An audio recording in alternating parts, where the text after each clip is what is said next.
K ಸಂಗಮ YouTube ಚಾನೆಲ್ಗೆ ಸ್ವಾಗತ.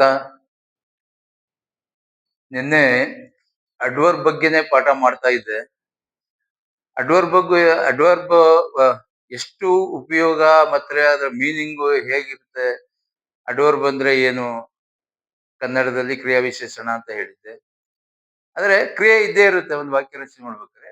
ಆ ಕ್ರಿಯೆ ಹೀಗ್ ನಡೀತಾ ಇದೆ ಅಂದ್ರೆ ಅದನ್ನ ಹೆಚ್ಚು ಒತ್ತು ಕೊಟ್ಟು ಹೇಳ್ತಕ್ಕಂಥದ್ದು, ಅಂದ್ರೆ ಅದು ವಿಶೇಷತೆಯನ್ನು ಅವನು ಇವಾಗ ನಾವ್ ಏನೇ ಮಾಡಿದ್ರು ಕೂಡ ಒಂದು ಕ್ರಿಯೆನಲ್ಲಿ ಓದ್ಬೋದು, ಬರೀಬಹುದು. ಕನ್ನಡದಲ್ಲೇ ಹೇಳ್ತಾ ಇದ್ದೀನಿ ಇವಾಗ ಸದ್ಯಕ್ಕೆ. ಅವಾಗ ಬರೆಯೋದು ಯಾವ ರೀತಿ ಬರೀತಿದ್ದೆ ನಾನು? ಸರಿಯಾಗಿ ಬರೀತಾ ಇದ್ನ, ತಪ್ಪಾಗಿ ಬರೀತಾ ಇದ್ನ, ಇಲ್ಲ ವೇಗವಾಗಿ ಬರೀತಾ ಇದ್ನ, ಇಲ್ಲ ತಡವಾಗಿ ಬರೀತಾ ಇದ್ನ, ಈ ರೀತಿ ಹೇಳ್ತಕ್ಕಂಥದ್ದೇ ಕ್ರಿಯಾ ವಿಶೇಷಣ. ಆ ಕ್ರಿಯೆಯನ್ನ, ಆ ವಿಶೇಷಣ ಅದರ ಹೆಚ್ಚು ಒತ್ತು ಕೊಟ್ಟು ಅದರ ಅರ್ಥವನ್ನು ಹೆಚ್ಚಿಸ್ತಾ ಹೋಗುತ್ತೆ. ಅದಕ್ಕೆ ನಾವು ಕ್ರಿಯಾ ವಿಶೇಷಣ ಅಂತ ನಾವು ಕರಿತೀವಿ. ಕ್ರಿಯಾ ವಿಶೇಷಣದಲ್ಲಿ ಇವತ್ತು ಪಾಠ ಇರೋದು adverb of place, adverb of time. ನೆನ್ನೆ ಹೇಳಿದ್ದು ಅಡ್ವರ್ಬ್ ಆಫ್ ಮ್ಯಾನರ್ ಬಗ್ಗೆ ನಾನು ಮಾತಾಡಿದ್ದೆ, ಅಂದ್ರೆ ರೀತಿ ಬಗ್ಗೆ ಮಾತಾಡಿದ್ದೆ. ಅಡ್ವರ್ಬ್ ಯಾವ ರೀತಿ, ಈ ರೀತಿ ಎನ್ನುವುದರದು ಅಂತೇಳಿ. ಹಾಗೆ ಇವತ್ತು ನಾವು ಅದನ್ನ ಬಿಟ್ಟಿದ್ವಿ, ಅಡ್ವರ್ಬ್ ಆಫ್ ಮ್ಯಾನರ್ ಬಿಟ್ಟು ಇವತ್ತು adverb of time, adverb of place ಅದನ್ನ ನಾನು ತಗೊಂಡಿದ್ದೀನಿ. ಅಡ್ವರ್ಬ್ಸ್ ಇನ್ನೂ ತುಂಬಾ ಇದೆ, ಹೋಗೋಣ. ಇವತ್ತಿನ ಪಾಠಕ್ಕೆ ಏನ್ ಬೇಕು ಅದನ್ನ ರೆಡಿ ಆಗಿದ್ದೀನಿ, ಅದನ್ನ ನೀವು ಅರ್ಥ ಮಾಡ್ಕೊಳ್ಳಿ. ವಾಕ್ಯ ರಚನೆ ಮಾಡ್ತಾ ಇದ್ರೆ ನೀವು ಮಾತನಾಡುವಾಗ ಮತ್ತೆ ಅರ್ಥ ಮಾಡ್ಕೊಳ್ಳುವಾಗ, ಇಂಗ್ಲಿಷ್ನ ಮಾತನಾಡ್ಬೇಕಾದ್ರೆ ಒಬ್ಬರ ಜೊತೆ ಕಮ್ಯುನಿಕೇಶನ್ ಮಾಡ್ಬೇಕಾದ್ರೆ ಮತ್ತೆ ಅದನ್ನ ನಾವು ಯಾವ ರೀತಿ ನಾವು ಕನ್ನಡಿಗರಾದ್ರಿಂದ ಕನ್ನಡ ಚೆನ್ನಾಗಿ ಗೊತ್ತಿರ್ಬೇಕು. ಕನ್ನಡದಲ್ಲಿ ತುಂಬಾ ನಮ್ಗೆ ಎಷ್ಟು ವಾಕ್ಯನ ಮಾತಾಡೋದಕ್ಕೆ ಬರುತ್ತೋ ಆವಾಗ ನಾವು ಇಂಗ್ಲಿಷಿನ ಬೇರೆ ಭಾಷೆಯನ್ನ ಸುಲಭವಾಗಿ ಕಲಿಬಹುದು. ಕನ್ನಡನೇ ನಮ್ಗೆ ಮುಖ್ಯ. ನಾನು ಕನ್ನಡದಿಂದನೇ ಕಲ್ತಿರೋದು ಇದನ್ನ. ಹಾಗಾಗಿ ತಾವು ಕೂಡ ಕನ್ನಡವನ್ನ ಚೆನ್ನಾಗಿ ಮಾತನಾಡುವ ಮತ್ತೆ ಆ ರಚನೆ ಮಾಡುವ ರೀತಿಯನ್ನ ಚೆನ್ನಾಗಿ ನೀವು ತಿಳ್ಕೊಂಡಿದ್ರೆ ವಾಕ್ಯ ರಚನೆಗಳನ್ನ, ಆವಾಗ ಇಲ್ಲಿ ನಾವು ಅರ್ಥ ಮಾಡ್ಕೋಬಹುದು. ಏನಕ್ಕೆ ಇದು ಹೇಳಿದೆ ಅಂದ್ರೆ, ಕನ್ನಡದಲ್ಲಿ 8 ವಿಭಕ್ತಿ ಪ್ರತ್ಯಯಗಳು ಬರ್ತವೆ. ಪ್ರಥಮ, ದ್ವಿತೀಯ, ತೃತೀಯ, ಚತುರ್ಥಿ, ಪಂಚಮಿ, ಷಷ್ಠಿ, ಮತ್ತೆ ಸಪ್ತಮಿ, ಮತ್ತೆ ಅಷ್ಟಮಿ ಅಂತೇಳಿ ಬರುತ್ತೆ. ಹಾಗಾಗಿ ನಾವು ಇಲ್ಲಿ ಇಂಗ್ಲಿಷ್ ನಲ್ಲಿ 3 ವಿಭಕ್ತಿಗಳು ಬರೋದು.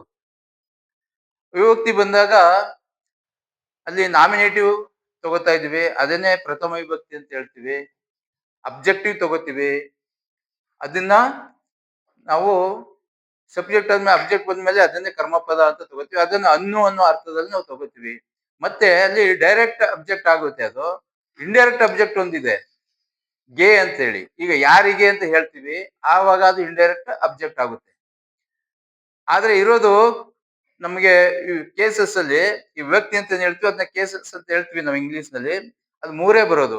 ಇನ್ನು ಇತರೆ ನಾವು ಬೇರೆ ಅರ್ಥಗಳಿಗೆ ತಗೋಬೇಕು ಅಂದ್ರೆ, ಈಗ ನೋಡಿ 3 ಆದ್ಮೇಲೆ ಅನ್ನು ಆಯ್ತು ಎರಡನೇದು. ಪ್ರಥಮ ನಾನು ಅಂತ ಆಗುತ್ತೆ. ನೀನು, ಅವನು, ಅವಳು, ಅವರು, ಅದು ಎಂದು ಅರ್ಥ ಆಗುತ್ತೆ.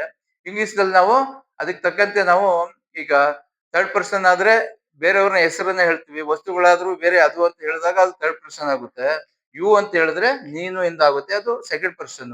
ನಾನು ಅನ್ನೋದಕ್ಕೆ ಐ ಅಂತ ತಗೋತೀವಿ, ಅದೇ ಫಸ್ಟ್ ಪರ್ಸನ್.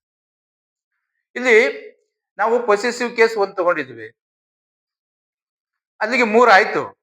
ಹಾಗಾದ್ಮೇಲೆ ಇನ್ನು ಇತರೆ ವಿಭಕ್ತಿಗಳಿಗೆ ಕನ್ನಡದಂತೆ ಇಂಗ್ಲಿಷ್ ನಲ್ಲಿ ಬರಲ್ಲ. ಅದಕ್ಕಾಗಿ ನಿಮಗೆ ನಾನು ಪ್ರಿಪೋಸಿಷನ್ ಬಗ್ಗೆ ಮಾತನಾಡಿದೆ ಇವತ್ತು. ಪ್ರಿಪೋಸಿಷನ್ ಅನ್ನ ಕಲಿಯಿರಿ ಅಂತೇಳಿ. ಅದರಲ್ಲಿ ಸಿಂಪಲ್ ಪ್ರಿಪೋಸಿಷನ್ ಬಗ್ಗೆ ಮಾತಾಡಿದೆ, ಮತ್ತೆ ಅಲ್ಲಿ ಕಾಂಪೌಂಡ್ ಬಗ್ಗೆ ಮಾತಾಡಿದೆ ಪ್ರಿಪೋಸಿಷನ್ ಅಲ್ಲಿ, ಮತ್ತೆ ಫ್ರೇಜ್ ಪ್ರಿಪೋಸಿಷನ್ ಬಗ್ಗೆ ಕೂಡ ನಾನು ಮಾತನಾಡಿದ್ದೀನಿ. ಇನ್ನೂ ಹೆಚ್ಚು ಇದೆ, ಅದನ್ನ ಹೇಳುವ ಸಂದರ್ಭ ಬರುತ್ತೆ, ಹೇಳ್ತೀನಿ. ಇವತ್ತಿನ ಪಾಠ ನಾನು ಅಡ್ವರ್ಬ್, ಈಗ adverb of place, adverb of time, ಅದ್ರ ಬಗ್ಗೆ ನಾನು ಮಾತನಾಡ್ತಾ ಇದ್ದೀನಿ. ಈಗ what is the best way to learn the English language, ಇದು ಹೈಲೈಟ್ ಆಗಿ ಹೇಳ್ತಾ ಇದ್ದೀನಿ. ನಮ್ಗೆ ಬೆಸ್ಟ್ ವೇ, ಉತ್ತಮವಾದ ರೀತಿ ಯಾವುದು ಇಂಗ್ಲಿಷ್ ಕಲಿಯೋದಿಕ್ಕೆಲ್ಲ ಮಾತನಾಡೋದಕ್ಕೆ ಅಂತ ಹೇಳಿ ನಾವು ನಾನು ಅರ್ಥ ಮಾಡ್ಕೋಬಹುದು. The adverb or adverb phrase phrase ಅಂದ್ರೆ ನಿಮ್ಗೆ ಹೇಳಿದೀನಿ, ಫ್ರೇಸ್ ಅಂದ್ರೆ ಅದು ಸಂಪೂರ್ಣ ಅರ್ಥ ಕೊಡಲ್ಲ. ಅಲ್ಲಿ ಫ್ರೇಸ್ ಅಂದ್ರೆ 3, 4, 2 ಒಂದಕ್ಕಿಂತ ಹೆಚ್ಚು ಪದಗಳು ಸೇರಿ ಒಂದು ಅರ್ಥವನ್ನ ಕೊಡ್ತಾ ಇರ್ತವೆ. ಸಂಪೂರ್ಣ ಅರ್ಥ ಆಗಲ್ಲ. ಆದ್ರೆ ವಾಕ್ಯ ಏನು ಅರ್ಥ ಕೊಡುತ್ತೋ ಸಂಪೂರ್ಣವಾಗಿ, ಹಾಗೆ ಅದು ಸಂಪೂರ್ಣ ಅರ್ಥ ಆಗಲ್ಲ. ಒಂದು ಆ ಸಮೂಹ ಇಂಥದ್ದು. ಈಗ ಆನ್ ದ ವಾಲ್ ಅಂದ್ರೆ ಗೋಡೆಯ ಮೇಲೆ, ಇದು ಸಂಪೂರ್ಣ ಅರ್ಥ ಆಗಲ್ಲ, ಫ್ರೇಸ್ ಆಗುತ್ತೆ ಅದು. ಅಲ್ಲಿ ಆನ್ ಅನ್ನೋದು ಒಂದು ಶಬ್ದ ಇದೆ, ಇಲ್ಲಿ ದಿ ಆರ್ಟಿಕಲ್ ನಾವು ತಗೊಂಡಿದ್ದೀನಿ, ಮತ್ತೆ ವಾಲ್ ಒಂದು ಶಬ್ದವನ್ನು ತಗೊಂಡಿದ್ದೀನಿ. ಅಲ್ಲಿ ನಮಗೊಂದು ಅರ್ಥ ಸಿಗುತ್ತೆ, ಅದನ್ನೇ ನಾವು ಫ್ರೇಸ್ ಅಂತ ಹೇಳ್ತೀವಿ. ಅದ್ರ ಬಗ್ಗೆನೂ ಕೂಡ ನಾನು ಮಾತನಾಡಿದ್ದೀನಿ ಪಾಠದಲ್ಲಿ. ಇಲ್ಲಿ ಸೆಂಟೆನ್ಸ್ 1 ನಲ್ಲಿ ರಾಧಾ ವಿಲ್ ಕಮ್ ಹಿಯರ್, ಇಲ್ಲಿ ವಿಲ್ ಏನು ಅಂತ ಕೂಡ ಹೇಳಿದ್ದೀನಿ, ಅದು ಸಹಾಯಕ ಕ್ರಿಯಾಪದವಾಗಿ ಬಂದಿದೆ. ಕಮ್ ಮೈನ್ ವರ್ಬು, ರಾಧಾ ಅನ್ನೋರು ಅಲ್ಲಿಗೆ ಥರ್ಡ್ ಪರ್ಸನ್ ಅಂತ ನೀವು ಅರ್ಥ ಮಾಡ್ಕೊಳ್ಳಿ, ವಾಕ್ಯ ಸಂಪೂರ್ಣ ಆಯ್ತು. ಇಲ್ಲಿ ಹಿಯರ್ ಅನ್ನೋದನ್ನ ನಾನು ಇಲ್ಲಿಗೆ ಅಂತ ಅರ್ಥ ಸಿಗುತ್ತೆ. ಇದು ಅಡ್ವರ್ಬ್ ಆಫ್ ಪ್ಲೇಸ್, ಹಿಯರ್ ಅನ್ನೋ ಶಬ್ದ. ಇದು ಸಂಪೂರ್ಣ ನಿಮ್ಗೆ ಅರ್ಥ ಆಯ್ತು ಇವಾಗ. Radha will come here, Radha ಇಲ್ಲಿಗೆ ಬರ್ತಾಳೆ ಅನ್ನೋ ಅರ್ಥ ಆಯ್ತು. ಈಗ ಮಾತನಾಡ್ಬೋದಲ್ಲ ನಾವು. ಹಾಗೆ ಐ ಲುಕ್ಡ್ ಎವ್ರಿವೇರ್ ಅಂದ್ರೆ ಎಲ್ಲಾ ಕಡೆ, ನಾನು ಹುಡುಕಿದೆ, ಎಲ್ಲ ನೋಡಿದೆ ಅನ್ನೋ ಅರ್ಥವನ್ನ ಕೊಡ್ತಾ ಇದೆ. ಐ ಮೆಟ್ ಹಿಮ್ ಯೆಸ್ಟರ್ಡೇ, ನಾನು ಆತನನ್ನ, ಇಲ್ಲಿ ಥರ್ಡ್ ಪರ್ಸನ್, ಹಿ ಅನ್ನೋದೇ ಹಿಮ್ ಆಗಿರೋದು. ಇದನ್ನ ನಾವು ಸಬ್ಜೆಕ್ಟ್ ಇಂದ ಅಬ್ಜೆಕ್ಟ್ ಮಾಡುವಾಗ ಈ ತಗೊಂಡೋಗಿ ಹಿಮ್ ಮಾಡಿದೀವಿ ಅನ್ನೋದು ನೀವು ಅರ್ಥ ಮಾಡ್ಕೊಳ್ಳಿ. ಅದನ್ನ ಕಲಿಬೇಕು, ಬರೆದು ಕಲಿತಾ ಇದ್ರೆ ನೀವು ಚೆನ್ನಾಗಿ ಅರ್ಥ ಮಾಡ್ಕೋತೀರಾ, ಮತ್ತೆ ಬರೆಯೋದಿಕ್ಕೆ ಅಂದ್ರೆ ವಾಕ್ಯ ರಚನೆ ಮಾಡೋದಿಕ್ಕೆ ತುಂಬಾ ಈಸಿ ಆಗುತ್ತೆ. ಐ ಮೆಟ್ ಹಿಮ್ ಎಸ್ಟರ್ಡೇ, ನೆನ್ನೆ ಅವನನ್ನ ಸಂಧಿಸಿದ್ದೆ ಅಂದ್ರೆ ಭೇಟಿಯಾಗಿದ್ದೆ ಅನ್ನೋ ಅರ್ಥವನ್ನ ಕೊಡ್ತಾ ಇದೆ. 4ನೇದು, they are to be married next week, ಇಲ್ಲಿ ನೆಕ್ಸ್ಟ್ ವೀಕ್ ಅನ್ನೋದು ಫ್ರೇಸ್, ಅರ್ಥ ಮಾಡ್ಕೋಬೇಕು ನೀವು. ಇಲ್ಲಿ ವೀಕ್ ಅನ್ನೋದು ಒಂದು ವೇಳೆಯನ್ನ ಹೇಳ್ತಾ ಇದೆ.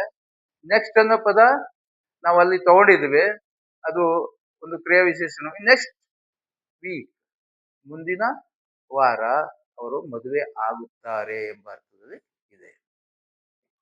ನೀವು ಅರ್ಥ ಮಾಡ್ಕೋಬಹುದು. ಎಲ್ಲಿ ಕನ್ಫ್ಯೂಸ್ ಆದ್ರೆ ಇಲ್ಲಿ ಟು ಮತ್ತೆ ಬಿ ಇರ್ಬೇಕಾದ್ರೆ ಅದನ್ನ ಇನ್ಫಿನಿಟಿವ್ ಅಂತ ಅರ್ಥ ಮಾಡ್ಕೋಬೇಡಿ. ಇಲ್ಲಿ ಮೇರಿ ಅನ್ನೋದು ಒಂದು ಕ್ರಿಯಾಪದ, ಅದು ಪಾಸ್ಟ್ ಟೆನ್ಸ್ ಅಲ್ಲಿ ಇದ್ದಾಗ ಇಲ್ಲಿ ಏನಾಗ್ತದೆ, ಇದು ಪಾಸ್ಟ್ ಟೆನ್ಸ್ ಆಗೋದಿಲ್ಲ. ಅವಾಗ ಅದು ಮುಂದೆ ಏನಾಗುತ್ತೆ ಅನ್ನೋ ಅರ್ಥವನ್ನ ಕೊಡ್ತದೆ, ಯಾವುದೇ ಟೆನ್ಸ್ ನ ಹೇಳಲ್ಲ. ಇದು ಇಲ್ಲಿ ಇದೆ ಪ್ರೆಸೆಂಟ್ ಟೆನ್ಸ್, ಸಹಾಯಕ ಕ್ರಿಯಾಪದ ಇದೆ. ದೇ ಅನ್ನೋದು ಥರ್ಡ್ ಪರ್ಸನ್ ಇಂದ ಪ್ಲೂರಲ್, ಅದು they are to be married next week, ಮುಂದಿನ ವಾರ ಅವರು ಮದುವೆ ಆಗುತ್ತಾರೆ ಅನ್ನೋ ಅರ್ಥದಲ್ಲಿ ಇದೆ. ಹ್ಯಾಂಗ್ ದ ಶರ್ಟ್ ದೇರ್, ಇಲ್ಲಿ ದೇರ್ ಅನ್ನೋದು ಅಡ್ವರ್ಬ್ ಆಫ್ ಪ್ಲೇಸ್. ಅಲ್ಲಿ ಶರ್ಟ್ ಅನ್ನ ಅಂದ್ರೆ ಬಟ್ಟೆಯಿಂದ ತಯಾರಾದ ಅಂಗಿ ಅಂತ ನಾವು ಏನ್ ಹೇಳ್ತೀವಿ ಕನ್ನಡದಲ್ಲಿ, ಅದನ್ನ ನೇತು ಹಾಕು ಅನ್ನೋ ಅರ್ಥದಲ್ಲಿ ಬರ್ತಾ ಇದೆ. I spoke him on the Wednesday, ಇಲ್ಲಿ ನೋಡಿ ಒಂದು ವಾಕ್ಯ ಇದೆ, ಇಲ್ಲಿ 2 ವಾಕ್ಯ ಮಾಡ್ಕೊಂಡ್ಬಿಟ್ಟಿದ್ದೀನಿ. ಬಟ್ ಅನ್ನೋ ಒಂದು ಕಂಜೆಕ್ಷನ್ ನಾನು ತಗೊಂಡಿದ್ದೀನಿ, ಆದ್ರೆ ಅನ್ನೋ ಅರ್ಥದಲ್ಲಿ. I spoke him on Wednesday, Wednesday ಅಂದ್ರೆ ಯಾವ ವಾರ ಅಂತ ನಿಮ್ಗೆ ಗೊತ್ತಿರ್ತದೆ ಕನ್ನಡದಲ್ಲಿ. ಅವನನ್ನ ಅವತ್ತು ಅಂದು ನಾನು ಅವನಿಗೆ ಮಾತನಾಡಿದೆ. ಆದ್ರೆ ಬಟ್ ಅಂದ್ರೆ ಆದರೆ, I haven't seen him since then, then ಅನ್ನೋದು ಇಲ್ಲಿ ಟೈಮ್ ಆಫ್ ಅಡ್ವರ್ಬ್ ತಗೊಂಡಿದ್ದೀನಿ. ಅಂದಿನಿಂದ ಅವನನ್ನ ನೋಡಕ್ಕೆ ಆಗ್ಲಿಲ್ಲ, ಅವತ್ತು ಮಾತ್ರ ನಾನು ನೋಡಿದ್ದೀನಿ ಅನ್ನೋ ಅರ್ಥವನ್ನ ಕೊಡ್ತಾ ಇದೆ. ಈ 7ನೇದು, I haven't seen that film yet, ಇನ್ನು ಆ ಫಿಲಮ್ ಅನ್ನ ನಾನು ನೋಡೇ ಇಲ್ಲ ಅನ್ನೋ ಅರ್ಥವನ್ನ ಕೊಡ್ತಾ ಇದೆ. 8ನೇದು, school ends a week today, ಇಲ್ಲಿ ನೋಡಿ a week today, school ends a week today, ಈ ವಾರದ ದಿನದಲ್ಲಿ ಅದು ಸ್ಕೂಲು ಮುಚ್ಚಲ್ಪಡುತ್ತದೆ, ಮುಚ್ಚುತ್ತೆ ಅನ್ನೋ, ಕೊನೆ ಆಗುತ್ತೆ ಅನ್ನೋ ಅರ್ಥವನ್ನ ಕೊಡ್ತಾ ಇದೆ. ಅದು ನಾನು ಫ್ರೇಸ್ ಅಲ್ಲಿ ಬರ್ದಿದ್ದೀನಿ ಇಲ್ಲಿ, on this day next week, week ನಾಳೆ ಬರುವಂತ ವಾರ, ಆ ದಿನದಂದು ಸ್ಕೂಲು ಕೊನೆಗೊಳ್ಳುತ್ತೆ, ಎಂಡ್ ಆಗ್ತದೆ ಅನ್ನೋ ಅರ್ಥವನ್ನ ಕೊಡ್ತಾ ಇದೆ. ಇಲ್ಲಿ ನಾನು ವಿವರಿಸ್ತಾ ಹೋಗ್ತೀನಿ ಇವಾಗ.